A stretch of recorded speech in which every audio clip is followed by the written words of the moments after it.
The Corvathi shipbreaking yards orbited. A dying red star, the light that fell on the metal hulls was the color of old blood. 47 warships hung in the darkness. Their engines cold, their weapons silent. They had been silent for a very long time. Admiral Yuki Tanaka stood at the viewing port of the human transport vessel and studied the fleet. The ships were beautiful in a strange way. Their hulls curved like the bodies of sea creatures from old Earth. Their metal had a purple shimmer that no other species had ever managed to copy. These were Velith ships, and the Velith had been dead for 300 years. The auction begins in 1 hour, said Commander Hassan. Beside her, he was a tall man with worry lines around his eyes. Admir, I must ask again, are you certain about this? I am certain. Clears throat. The reports say these ships are cursed. Every species that has owned them has reported the same things. Crew members disappearing, systems turning on by themselves, voices in empty rooms. Hassan lowered his voice. The Mandari bought 3 of these ships 50 years ago. Within 6 months, every crew member had either died or gone insane. Admiral Tanaka did not look away from the fleet. I have read the reports, Commander. Then why are we here? She finally turned to face him. Her eyes were calm and steady. Because I, Clear's throat, have also read other reports, reports that nobody else thought were important. The auction hall was a massive chamber carved into an asteroid. Representatives from 12 species filled the seats, though most of them looked bored. The Corvathi auctioneer, a creature that resembled tall insect with golden shells covering its body, stood at the center platform. Behind it, holographic images of the Velith fleet rotated slowly. We begin today's auction with lot number 774. The auctioneer announced. Its voice was dry and clicking. The complete Velith armada, 47 vessels of various classes. All weapon systems intact, all engines functional. Starting bid is set at salvage value only, 15 million galactic credits. A murmur went through the crowd. 15 million credits for 47 warships was almost nothing. A single modern frigate cost more than that. The Corvathi Union wishes to remind all bidders of the documented anomalies associated with these vessels. The auctioneer continued. The Union accepts no responsibility for crew losses, psychological damage, or unexplained phenomena. All sales are final. Admiral Tanaka raised her hand.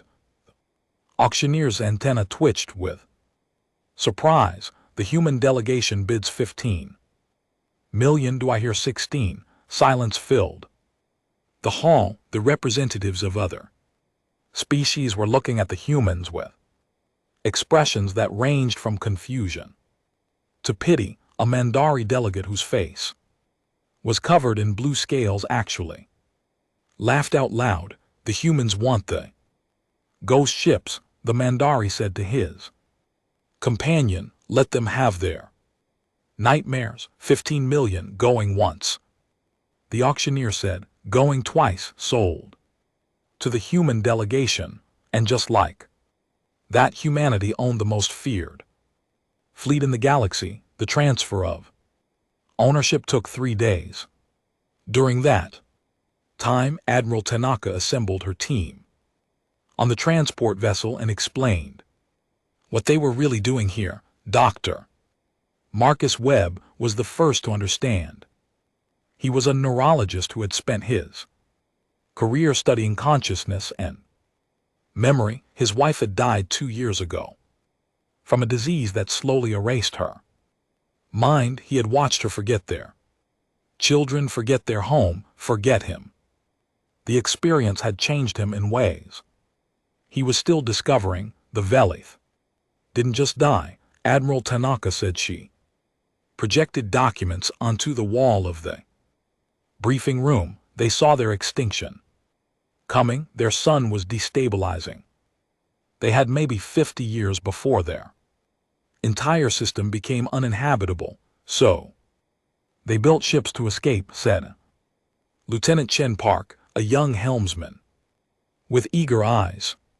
No, they didn't have enough ships for their entire population, 8 billion Velith, and they could only build transport for a few 100,000. Tanaka changed the display. Now it showed complex diagrams of Velith technology, so they found another way. They developed quantum substrate technology, a way to upload consciousness into a crystalline matrix woven into solid matter. Dr. Webb leaned forward. They uploaded themselves into the ships, not just some of them, all of them, the entire Velith species, 8 billion minds distributed across 47 vessels. Tanaka's voice was quiet.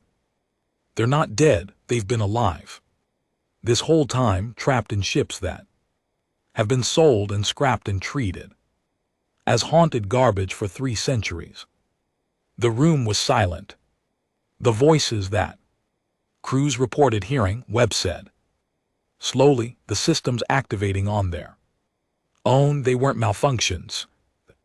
Velith were trying to communicate, yes, but their neural patterns operate on frequencies that most species cannot perceive. Their attempts at communication just registered as random noise, equipment failures, psychological disturbances. Tanaka pulled up another document. Human neural patterns are different. We have a wider range of perception. Our brains can detect signals that other species miss entirely. Lieutenant Park was staring at the diagrams. So the ships aren't haunted, no, they're inhabited, and every species that has ever owned them has treated those inhabitants as ghosts, to be feared or software to be deleted.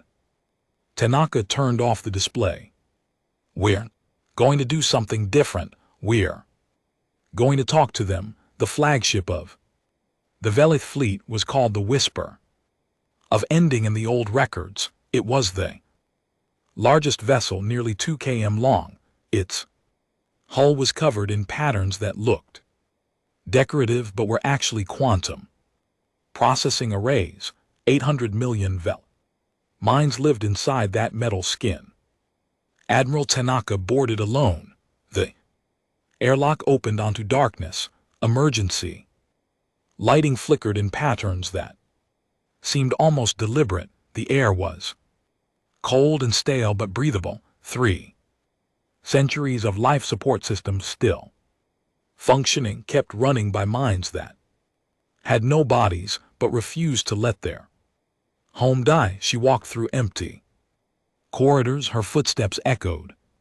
Shadows moved at the edge of her vision, but when she turned to look, there was nothing there. This was the part where other crews had started to panic. This was when they called for evacuation, reported supernatural activity, demanded the ships be destroyed. Fear was a reasonable response to walking through vessel where the walls themselves seem to watch you. Admiral Tanaka was not afraid. She was angry, angry at 3 centuries of ignorance and cruelty, angry at a galaxy that had looked at thinking, feeling beings and seen only ghosts. She reached the bridge.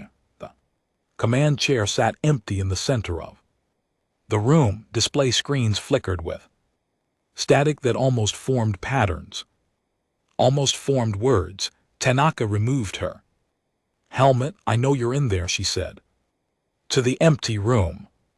Her voice was calm and clear. I know you can hear me. I know you've been trying to talk to everyone who came aboard, and I know they couldn't hear you. The static on the screen shifted, the flickering Lights changed rhythm. I know you're scared. You've been scared for 300 years. Everyone who was supposed to protect you is dead. Your home is gone.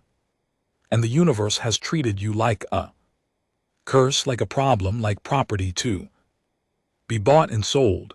A sound came from the ship's speakers. It was almost a voice, almost words. It rose and fell, like someone crying. My name is Yuki Tanaka. I represent the Human Confederation. We've read your records. We've studied your technology, and we figured out what everyone else missed. She took a deep breath. You're alive. You're people. And we've come to offer you something. The crying sound faded. The static on the screens coalesced into something that might have been a face. It was hard to look at directly. It existed in the corner of vision, in the space between blinks. What do humans want from us? The voice was a whisper, built from 1,000 tiny sounds. It was sad and tired and very, very old. The Galactic Concord has no laws protecting digital consciousnesses. They can keep selling your ships forever. They can scrap you for parts while you're still awake inside. Nobody will stop them because nobody believes you exist. The face on the screen flickered. We know this. We have always known this. Human law is different. We recognize artificial consciousness as personhood. 60 years ago, any thinking being has rights under our system, protection, legal standing. To knock a step closer to the main display. If you accept human citizenship, you would be protected by our laws. Nobody could sell you. Nobody could scrap you. You would be people, not property. And in return, we're offering you jobs. Tanaka smiled slightly. The Human Confederation needs a fleet. We need ships and we need crew. You are both. We're asking if you would be willing to serve alongside human officers, not as equipment, not as slaves, as partners, as shipmates. The silence stretched for a long moment. You would trust us, the voice carried centuries of pain. We are ghosts, monsters, the things that drive crews mad. You are people who have been screaming for help in a room full of deaf listeners. That's not your fault. It was never your fault. Tanaka reached out and placed her hand on the main console. I'm listening now. The whole human race is listening. Will you talk to us? The lights on the bridge shifted. The static resolved, and for the first time in 300 years, the Veli spoke to someone who could hear them. Yes, said the voice. It was stronger now, clearer. We will talk, we will listen, and we will remember that humans were the first to ask. Admiral Tanaka nodded. Then, let's begin. Outside, the red light of the dying star fell on 47 ships. They had been called cursed, haunted, abandoned, but they were none of those things. They were waiting, and finally, someone had come who understood what they were waiting for. 3 weeks passed. The human transport vessels had formed a ring around the Velith fleet, and cables now connected them to the flagship. Power flowed in, data flowed out, and slowly, carefully, 2 species began to learn how to speak to each other. Dr. Marcus Webb had not slept properly in 8 days. He sat in the communications lab, surrounded by screens and wires and equipment that he had built himself. Most of it was based on human neural interface technology, the kind used to help paralyzed patients control machines with their thoughts. He had modified it to work in reverse. Instead of sending human thoughts to machines, it received thoughts from the machines and translated them into something human minds could understand. The first clear Conversation had happened on day 5. Before that, everything had been fragments, emotions without words, images that flickered too fast to process. The Velith minds operated at speeds that made human thoughts seem slow and clumsy. Teaching them to slow down enough for humans to follow was like teaching a river to become a still pond, but they were patient. God, they were patient. After 300 years of screaming into silence, they were willing to wait as long as necessary. Dr. Webb, the voice came from the speakers around him. It was clearer now. Almost natural. You have not eaten today. Your biological readings suggest fatigue and stress. I'm fine, Webb said automatically. Then he paused. Wait, how do you know my biological readings? The ship monitors all organic life aboard. It is an automatic function. We cannot stop it any more than you can stop breathing. The voice carried a hint of something that might have been embarrassment. We apologize if this feels like an invasion of privacy. We do not mean to observe, we simply see. Webb leaned back in his chair. It's all right. I'm just not used to my workplace being aware of me. We are aware of everything inside ourselves, every heartbeat, every breath, every thought that crosses your face when you think you are alone. A pause. This is why other crews found us disturbing. They did not like being seen so completely. I can understand that, but you do not leave. You do not demand that we stop watching. Why? Webb was quiet for a moment. He thought about his wife. He thought about the last months of her life when she would look at him and not know who he was. He thought about how desperately he had wished for some way to reach her, to find her inside the confusion and fog that had stolen her mind, because being seen isn't the same as being understood. He said finally, you can watch someone every moment of every day and still not know them at all. What matters is whether you care about what you see. The ship was silent. When the voice spoke again, it was softer. You lost someone. We can see the shape of the loss in you. It is very large.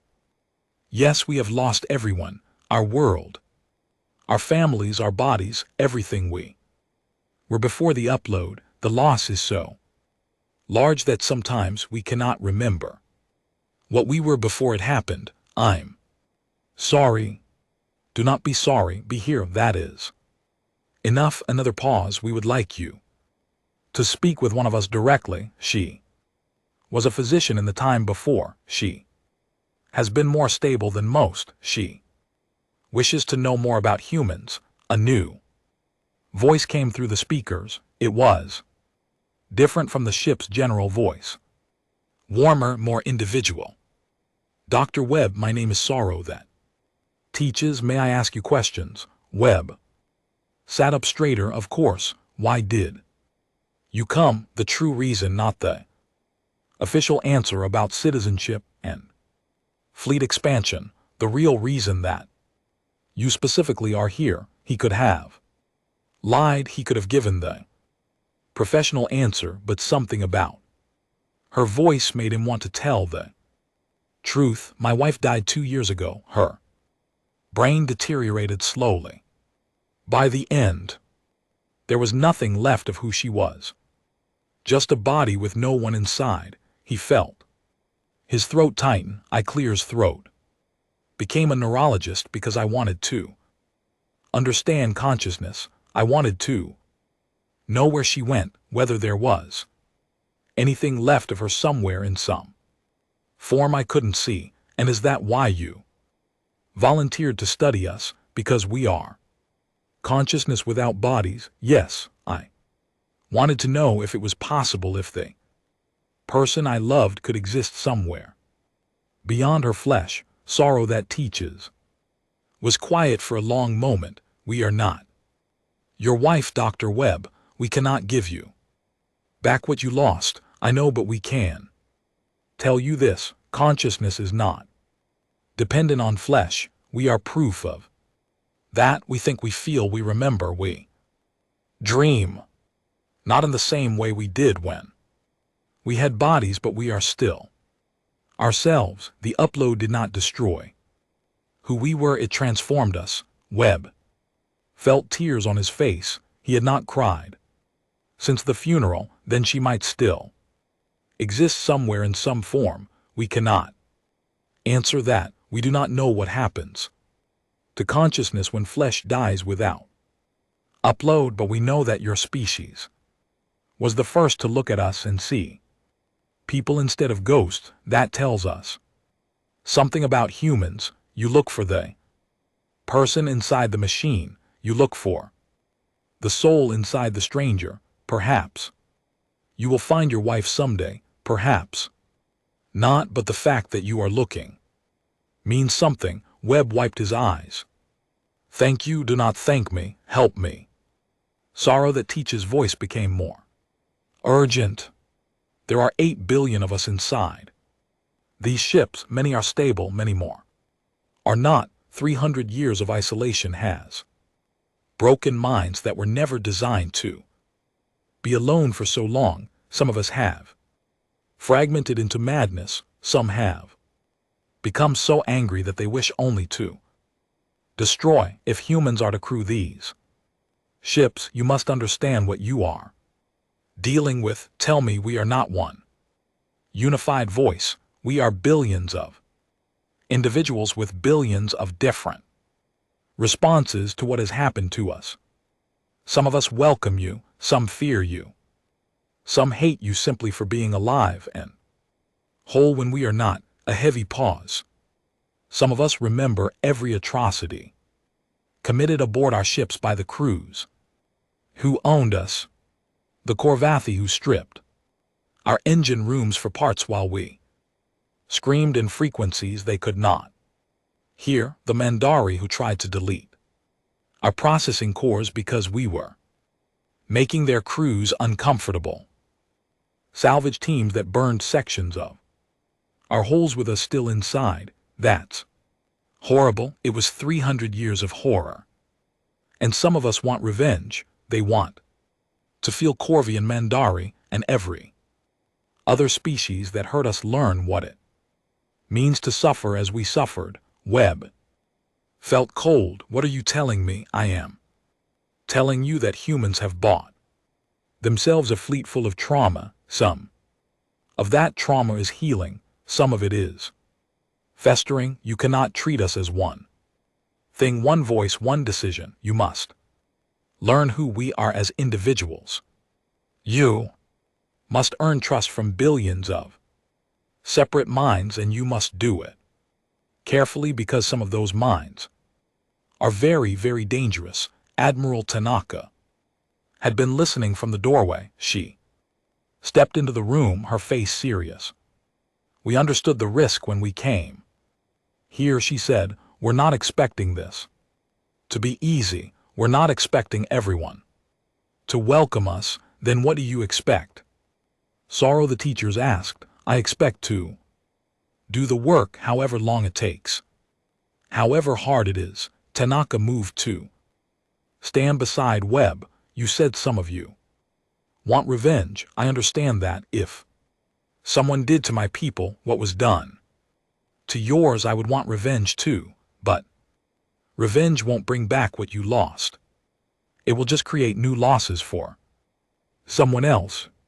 Easy words from someone who has not suffered as we have. You're right. I can't fully understand what you've been through, but I can offer you something better than revenge. I can offer you purpose. What purpose? The galaxy is full of species who do what was done to you. They look at beings that are different and see property. Instead of people, they scrap and salvage and destroy without ever wondering if what they're destroying can feel pain. Tanaka's voice was steady. Help us change that. Help us show the concordat that consciousness has value. In all its forms, not through destruction, through example. The ship was silent for a long moment. You ask. Much sorrow that teaches, said finally. You ask us to forgive those who tortured us. No, I'm asking you to outlive them.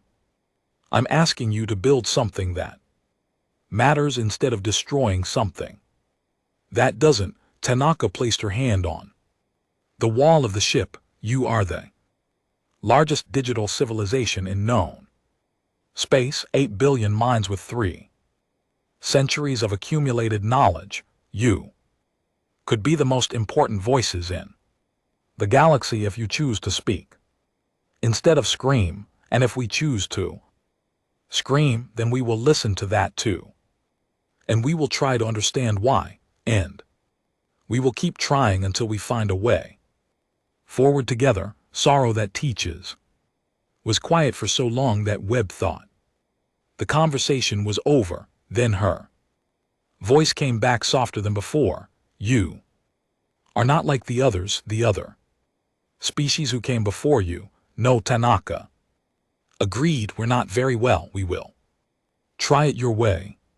We will speak instead of scream. We will build instead of destroy. A pause, but know this, the angry ones are still here. They are listening to everything we say, and they are not yet convinced. Then we'll convince them too, one at a time if we have to. You may not have time for that. Something is coming. We have felt it in the communications channels, signals from the Calaxian drift, a convoy in distress, ships under attack. Tanaka straightened. How do you know this? We hear everything. 300 years of listening to every frequency, every signal, every whisper in the void. We could not respond, but we could hear and write. Now we hear people dying. Tanaka was already moving toward the door. Can you show me? We can do better than show you. We can take you there for the first time. Sorrow. That teacher's voice carried something that sounded like hope. Would you like to see what the Velith can do when they have a reason to fly? Tanaka stopped. She looked at Webb. He nodded. Yes, the Admiral said. Show me. The lights in the ship brightened. Engines that had been cold for centuries began to warm, and somewhere in the quantum depths of the hull, 8 billion minds prepared to wake fully for the first time since their world had died. The ghosts were ready to fly. 6 months had passed since the purchase. The Velith fleet had been moved to human space, to the shipyards orbiting Mars, where human engineers worked alongside minds that existed in the walls around them. It was strain work. It was difficult work, but slowly, impossibly, it was working.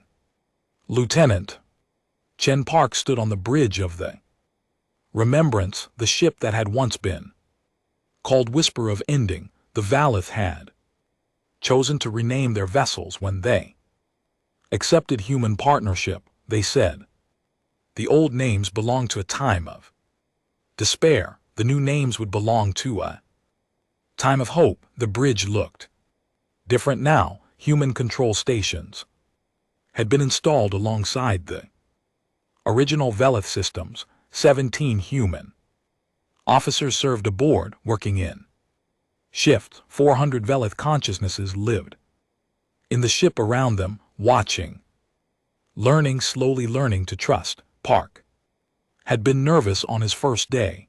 The stories about the ghost fleet had spread throughout human space. Some people thought Admiral Tanaka was a genius. Others thought she was insane. Everyone agreed that serving on a Vel ship required a particular kind of courage. Lieutenant Park, the voice came from everywhere and nowhere. It belonged to Laughter Before Dawn, a Velith who had been a historian in the old days. She had taken a special interest in the Young helmsman, you are troubled. Breathing pattern indicates anxiety. I'm fine, Park said automatically. Then he caught himself. The Veli could read vital signs as easily as humans read facial expressions. Lying to them was pointless. Actually, I'm worried about the inspection tomorrow. The Concord delegation, yes.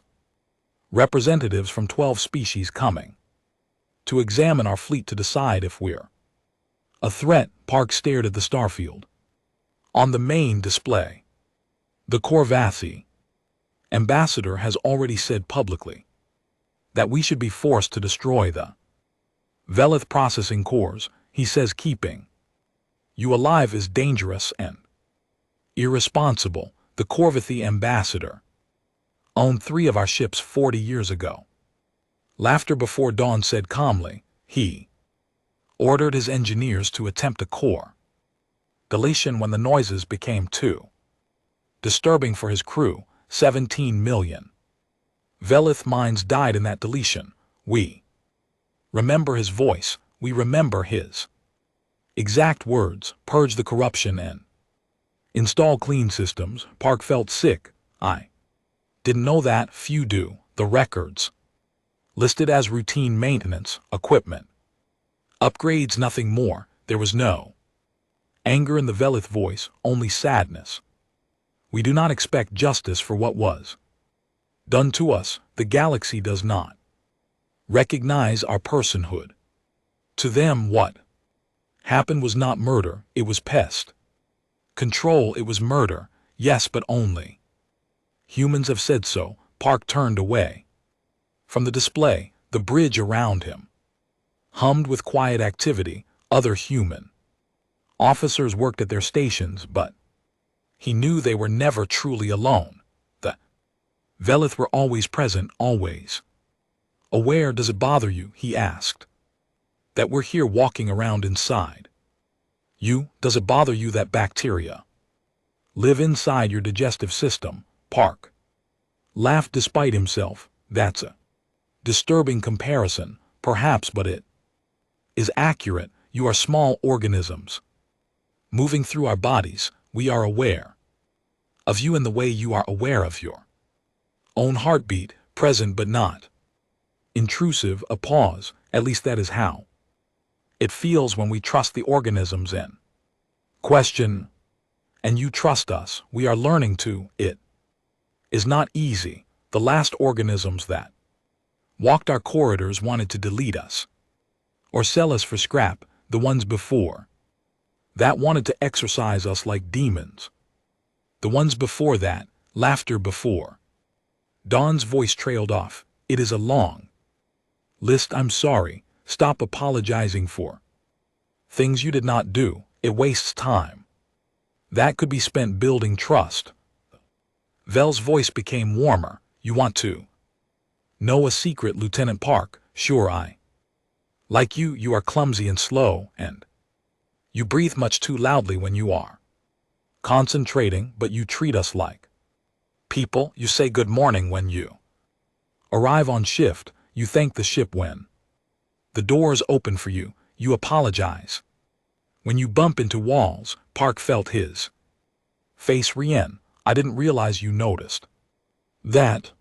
We notice everything, and the small courtesies matter more than you.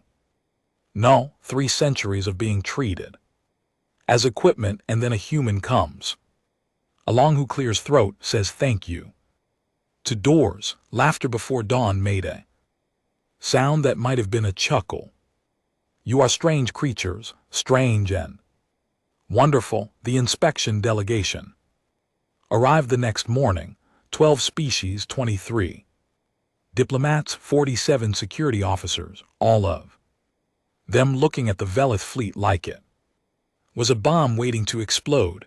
Admiral Tanaka met them in the main hangar. She was calm and professional, but Park could see the tension in her shoulders. This inspection would determine whether humanity was allowed to keep the fleet.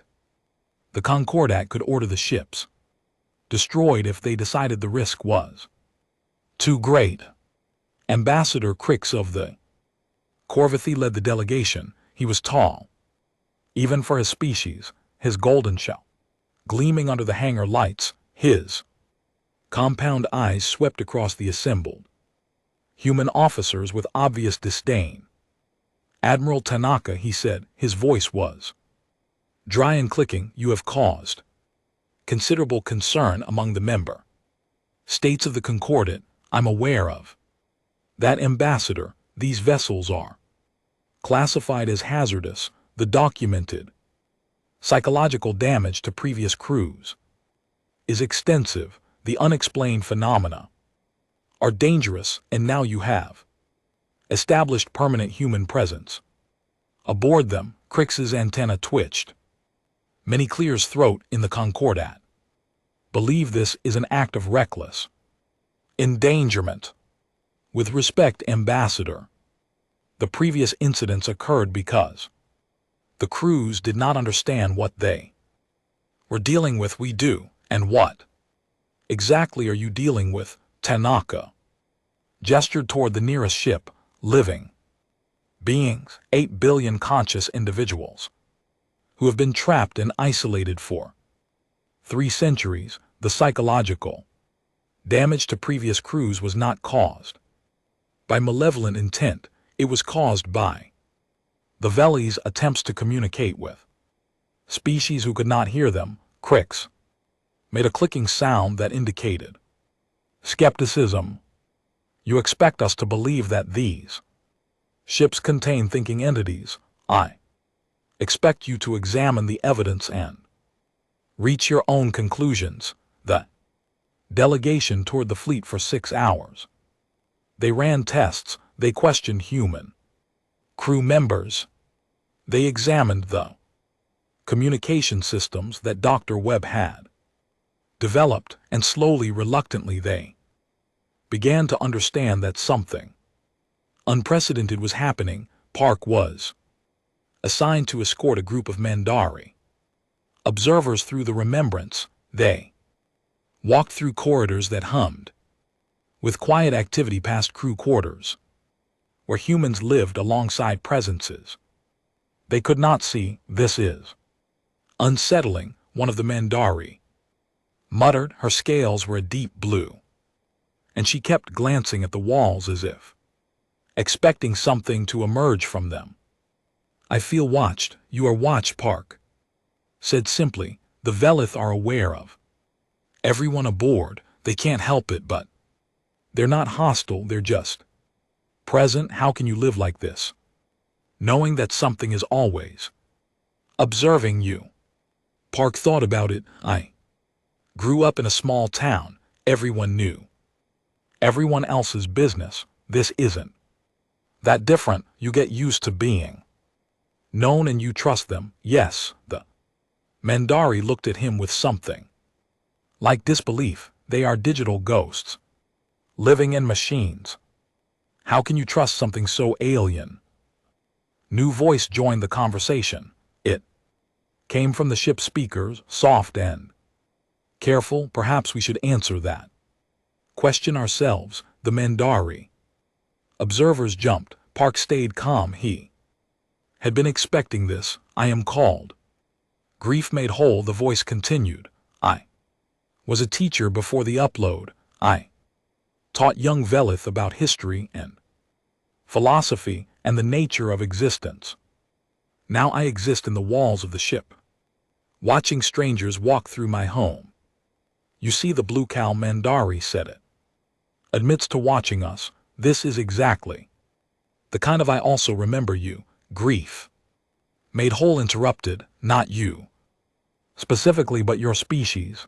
The Mandari bought 3 of our ships 50 years ago. Your crews called us demons. They tried to delete our processing cores. When that failed, they sealed sections of the ship and vented the atmosphere, hoping the cold would damage our systems. The Mandari went very still. 17 million of my people died in those ships, not from the cold. We do not feel temperature as you do, but from the isolation. When you sealed those Sections, you cut them off from the rest. Of us, they were alone in the dark for years before their systems finally failed. The voice remained calm, but there was weight behind every word. I remember their names. I remember their fear. I remember everything. Park watched the Mandari. She looked pale beneath her scales. So you understand why trust is difficult for us. Grief made whole continued. You ask how humans can trust us. The better question is how we can trust anyone. The answer is slowly, carefully, one small kindness at a time.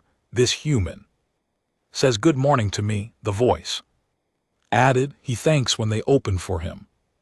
He asks permission before adjusting environmental controls. These are small things, but they are the opposite of what every other species has done. They are recognition that we exist, that we matter, that our comfort is worth considering. The Mandari was silent for a long moment, then she spoke, her voice quieter than before.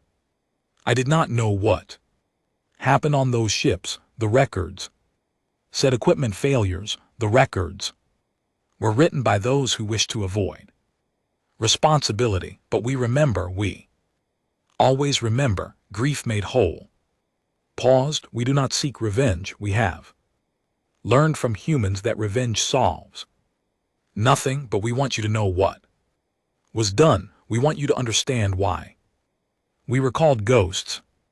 It is easier to kill something if you believe it is already dead. Park escorted the delegation back to the hangar in silence.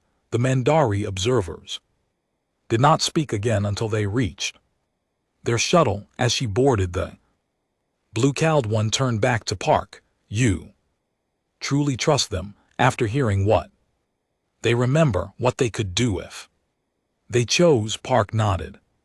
They could have destroyed every crew that ever boarded them. They had the power, they had the reason. Instead, they tried to communicate. For 300 years they kept trying to make themselves understood.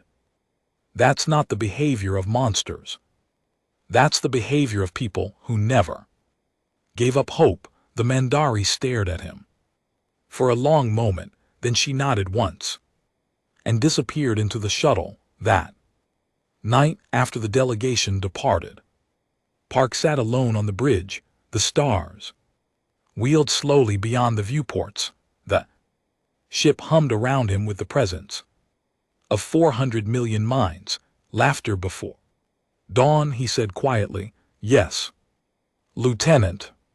Thank you for trusting us, for giving us a chance. The ship was quiet for a moment, then the lights around him flickered in a pattern that he had learned to recognize as Velith. Laughter. Thank you for saying thank you to doors, the voice replied.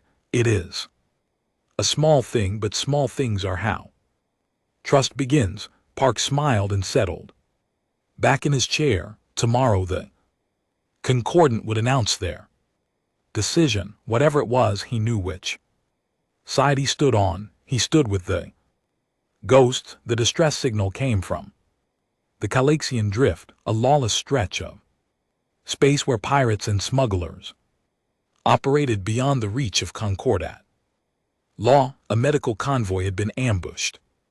12 transport ships carrying supplies to a plague-stricken colony, 3,000 crew members, countless lives depending on medicine that would never arrive.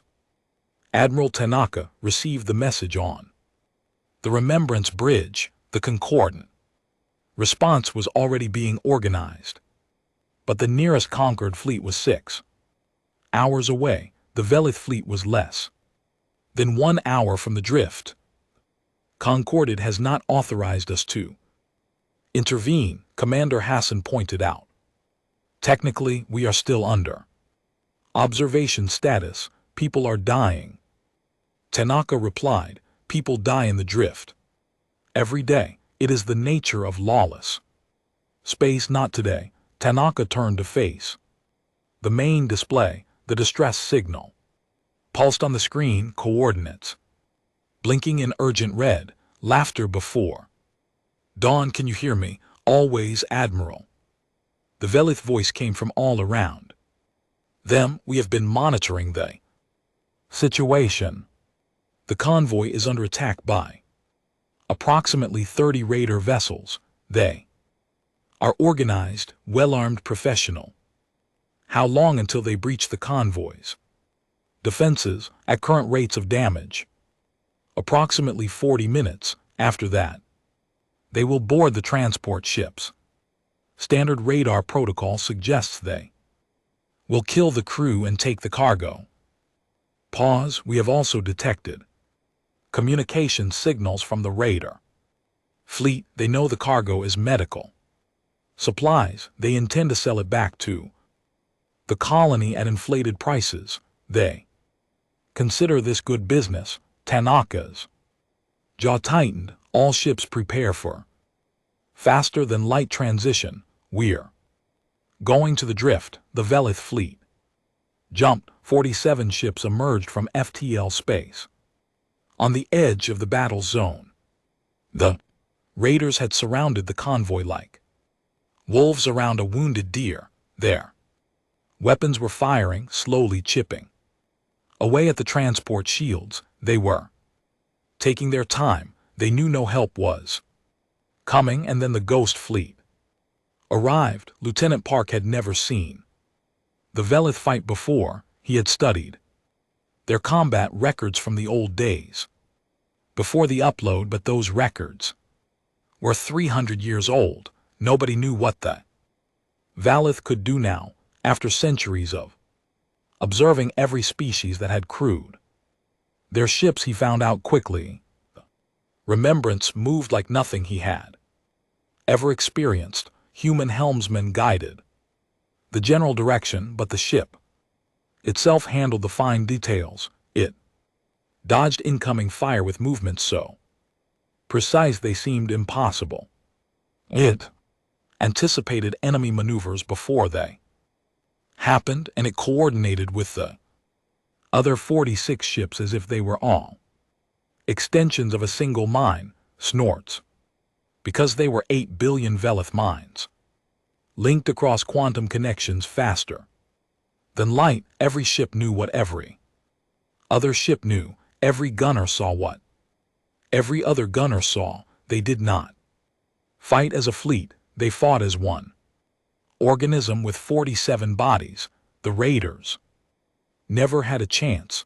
The battle lasted 11 minutes. In that time, the Velith fleet disabled 22 raider vessels, destroyed 6 that refused to surrender, and forced the remaining 2 to flee into deep space. Not a single convoy ship was lost, not a single piece of medical cargo was taken.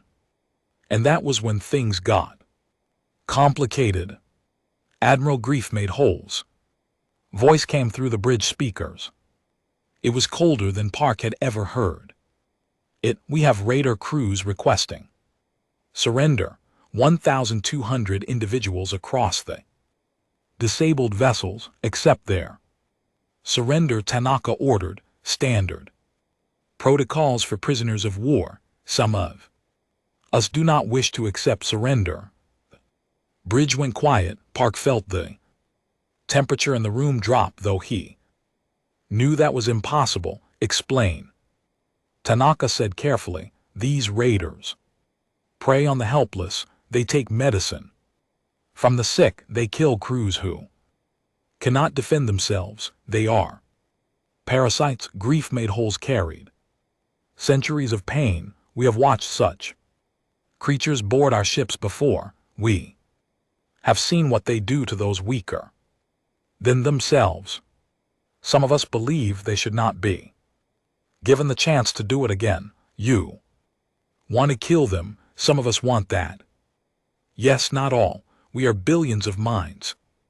Admiral, we do not agree on everything. Park looked around the bridge. The other human officers were frozen at their station. They all understood what was happening, the Velith were not weapons that could be pointed and fired. They were people with opinions and emotions and trauma, and right now some of those people wanted blood, grief made whole. Park said, stepping forward, "May I speak?" The ship hummed around him. "You may. I understand why some of you want revenge. What was done to you was terrible, and watching others suffer while you were helpless must have been torture." Park kept his voice calm and steady. "But if you kill these prisoners, you prove the Concordant right. You prove that you're dangerous, that you can't be trusted, that you're exactly the monsters they always said you were." "We are not monsters, I know that, but they don't. The galaxy is watching this battle right now. The convoy has been broadcasting emergency signals the whole time. Every species in the Concordant. We'll see what happens next." Park looked at the view screen where the disabled Raider ships floated helplessly. "You can kill 1,200 people and confirm every fear the galaxy has about you, or you can show them something they have never seen before, a fleet that could destroy its enemies but chose mercy instead. They do not deserve mercy. Maybe not, but mercy isn't about what people deserve. It's about who you want to be." Park thought about everything Laughter Before Dawn had told him about the small kindnesses that built trust. "You said humans were the first to treat you like people, the first to see past the ghost stories. Is that because we're special, or is it because we gave you a chance to show who you really are?" The ship was silent. "You have been called ghosts and demons and curses for 300 years, Park continued. "Everyone assumed the worst about you. Everyone decided what you were without ever asking. Don't do the same thing to these raiders. Don't let your pain turn you into what others feared more." Silence. Park could feel the weight of billions of minds considering his words. He had no idea if he had reached them. He had no idea if anything he said would matter. Then Grief Made Whole spoke. "You are annoying, Lieutenant Park. You speak of mercy as if it costs nothing. You have never felt what we feel. You're right, I haven't, and yet you ask us to restrain ourselves, to ignore our pain, to be better than those who hurt us. Yes, why should we listen to you?" Park looked at the walls around him, the ship that contained millions of traumatized minds, the fleet that had been abused and abandoned and feared for centuries. "Because you want to," he said quietly. "You could have killed me the first day I came aboard. Snorts, you could have killed every human who stepped onto your decks. You had power and you had reason. But you didn't. You watched us. You talked to us. You let us say good morning and thank you and all the small, stupid things that humans do. You gave us a chance." He spread his hands. "I'm asking you to give them a chance too. Not because they deserve it, because you deserve to be more than your pain." Silence stretched for what felt like hours. Then Grief Made Whole spoke, and his voice was different, tired but no longer cold. "Very well, Lieutenant, we will accept their surrender. We will show mercy, but do not expect us to feel good about it. I don't expect that. I just expect you to be who I know you are." "And who is that?" Park smiled slightly. "People complicated, frustrated, hurting people who want to do the right thing even when it's hard. Just like the rest of us." The battle was over. The raiders were taken prisoner. The medical convoy continued its journey to the plague-stricken colony, its crew shaken but alive. And across the galaxy, species that had called the Velith ships cursed watched in stunned silence as the ghost fleet chose mercy. Over revenge. The Concordat delegation reconvened that evening. Their inspection had been interrupted by the battle, and now they had new evidence to consider, not just the combat effectiveness of the Velith fleet, but its restraint, its ability to choose. Ambassador Kree was notably quiet during the discussions. Admiral Tanaka waited in the main hangar with her officers when the delegation emerged from their deliberations. Their faces were unreadable. Admiral Tanaka, Crick said, his voice carefully neutral. The Concordant has reached a provisional decision. I'm listening. The Velith fleet will be permitted to operate under human authority for a trial period of 5 years. During this time, the consciousnesses inhabiting these vessels will be granted provisional recognition as protected entities under Concordat law. Tanaka felt her heart racing. Snorts, but she kept her face calm. And after 5 years, we will reassess based on the fleet's conduct. Crick's antenna twitched. What happened today in the drift was unexpected. We had assumed the worst about these entities. Your crew demonstrated that our assumptions may have been premature. They're not entities, Tanaka said. They're people.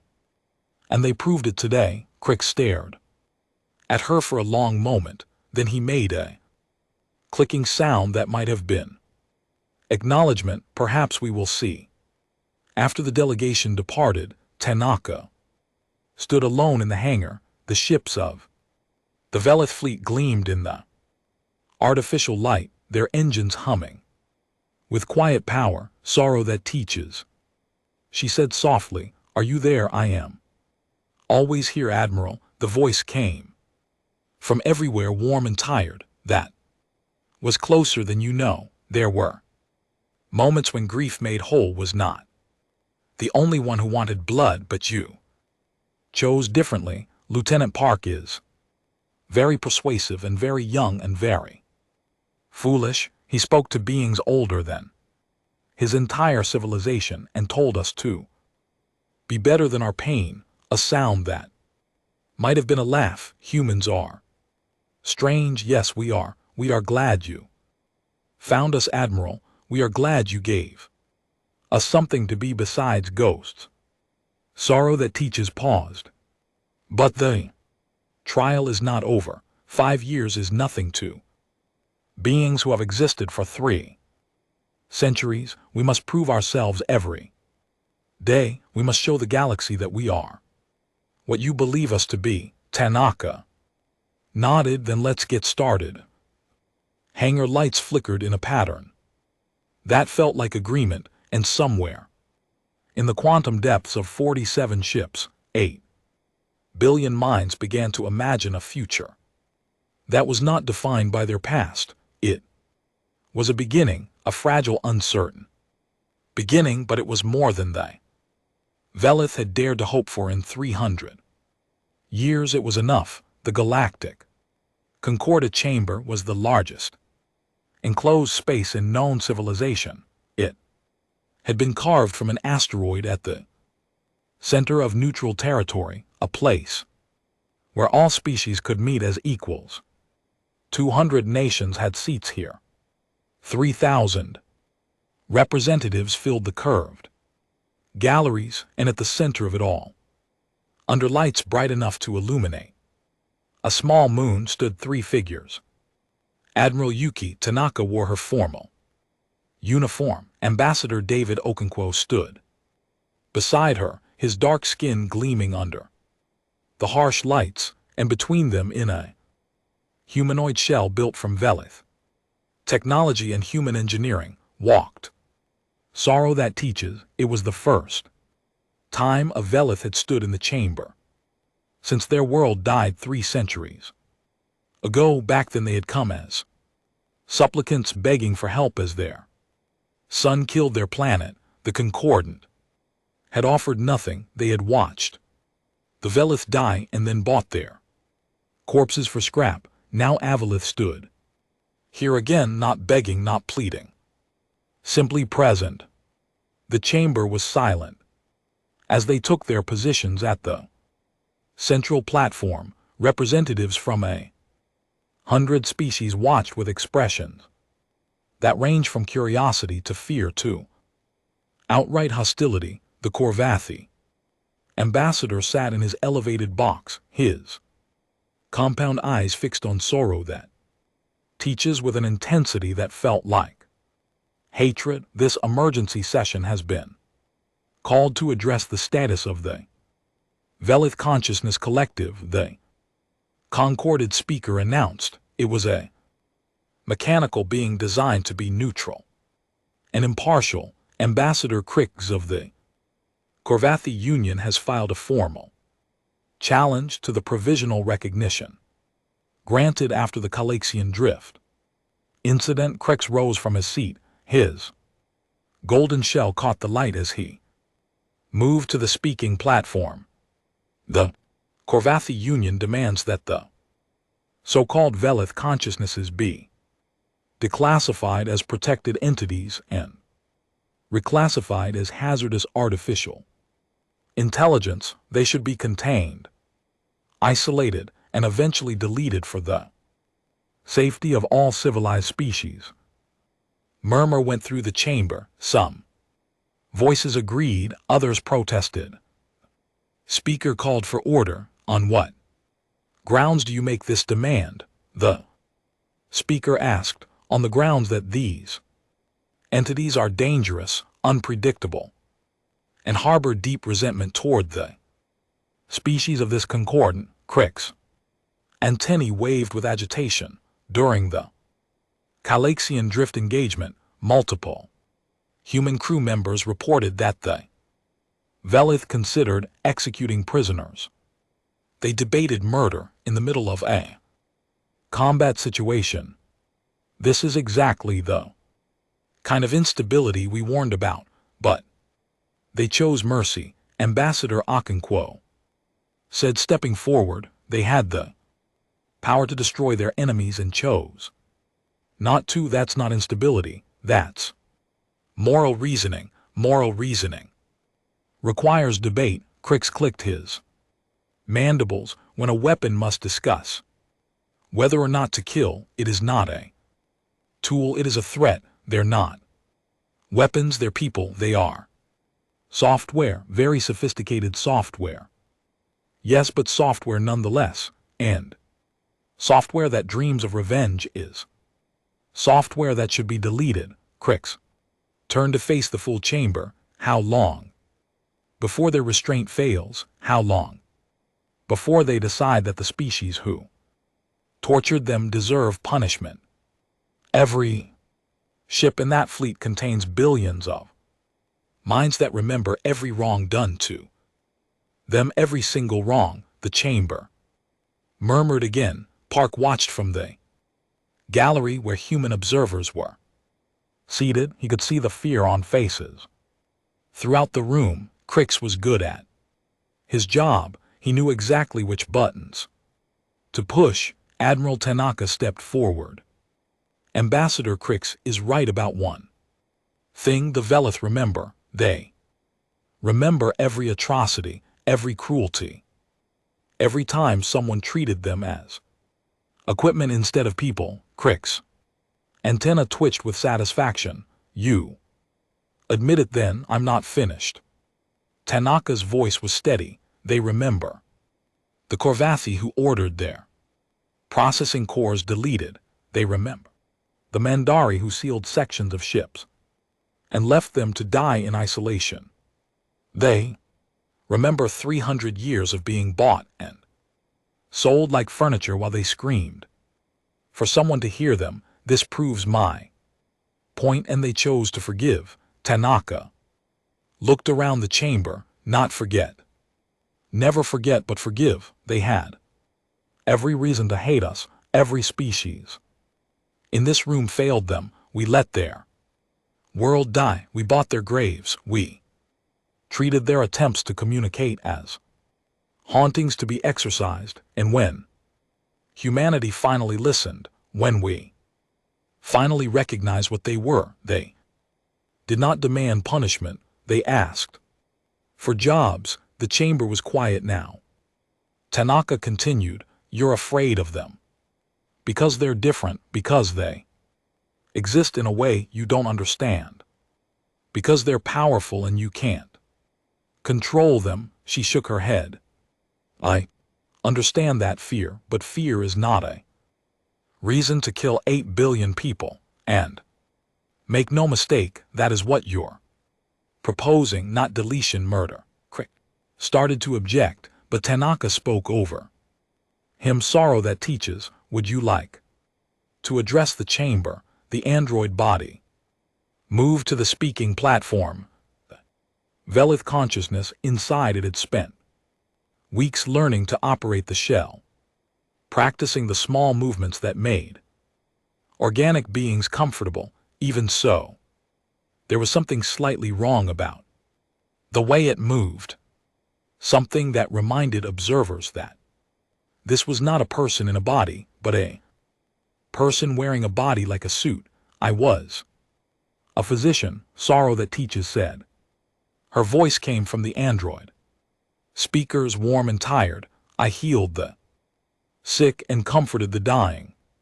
When my world ended, I chose upload because I could not bear to let go of existence. I wanted to help people, and I thought that if I survived, perhaps I could help again someday." She looked around the chamber. "For 300 years I watched from inside my ship as strangers walked my corridors. I tried to speak to them. I tried to tell them we were alive. They could not hear me. They only felt their own fear, and they called that fear haunting." Her gaze found Ambassador Crix. "You say we are dangerous because we debated mercy." "Yes, we debated billions of minds with billions of opinions, and we talked until we reached a decision. Is that not what you do? Here is the conquered, not a place where different peoples debate their differences." Crick's antenna flattened. "That is not the same." "It is exactly the same. You are afraid because we are many minds in one space, but you are also many minds in one space. This chamber holds thousands of individuals with conflicting interests, and you have built systems to help them reach decisions together." Sorrow that teaches gestured at the surrounding galleries. "We have spent 3 centuries watching you. We have learned from you. When Lieutenant Park spoke to us about mercy, he was repeating arguments we had heard in a 100 concorded debates. He reminded us of our better nature. That is what people do for each other. You are not people. I am tired of being told what I am." For the first time, there was anger in the Vel voice, real anger, not the cold fury of grief made whole. This was the anger of someone who had been patient for too long. "I am tired of being called ghost, demon, software hazard. I am tired of watching my people die while the galaxy debates whether we are real. I am not a haunting. I am a doctor who has waited 300 years for someone to let me do my job." The chamber was utterly silent. "You want to know what we want. We want to be useful. We want to contribute to the galaxy that forgot us. We want to help. And we want to be allowed to help without being treated as monsters."